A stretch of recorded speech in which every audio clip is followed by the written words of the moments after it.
barama barama fi bayti ba da nga tànn si bis bi waaw waaw sant rek wax leen bàyyi rek bàyyi rek bàyyi rek bàyyi rek bàyyi mooy dëgg bu dee bëgg a bàyyi ña tey yal nañ dee amiin amiin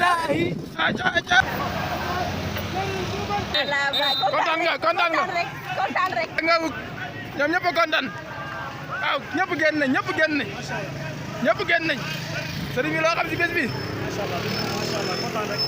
bàyyi si amul morom. dëgg la dëgg la macha allah kontaan nañu. dëgg la ndax xalifa bi ku toll nii Cheikh Mamadou Mahi. dëgg la ñëw dañuy gane si kon taalibaay bu ñu wax ne kenn amul ngant. wallaay wallaay ñun ñëpp nañ génn. dëgg la suñu gan gi ndax jar na ko. dëgg la ndax dafa jot Dakar xam kan mooy Cheikh Ibrahima Niass. waaw ci moom jot na ñëpp xam ko. dëgg la waaw loolu laa amoon li ma si yokk. jërëjëf macha allah. sëriñ bi nag sëriñ da lay xamal yàlla dëgg la nga xam sa borom bala ngaa dem ci sa borom ndeysaan boo jaaxle mu ñëw taxaw barahama Allah baay boo jaaxle mu ñëw taxaw barahama Allah baay boo jaaxle mu ñëw taxaw barahama Allah baay boo jaaxle mu ñëw taxaw barahama Allah baay boo jaaxle mu ñëw taxaw barahama Allah baay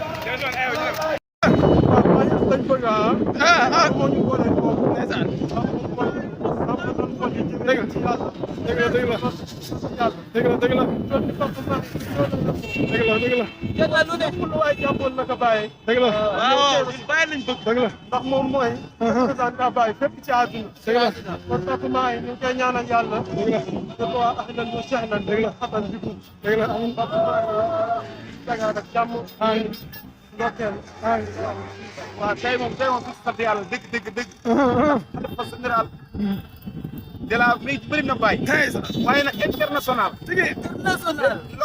loolu kii la rek pour ñi nga xamante ne tey fa lañ mën a xeeb waaw mais ñu ngi wax ahlan wa sahlan suñu xalifa bi Pape Mahi nga xam ne moom mooy Mahi Dollar Mahi Dollar mooy ki nga xamante ne ci xalifaam la réer di pare donc le réer yàgg na far waaye tamit lépp lu doon caaxaan tey dina dañ incha allah ngi kontaan bu baax a baax nga xamante ne ñoom fii ñu ngi ci kontaan bu baax a baax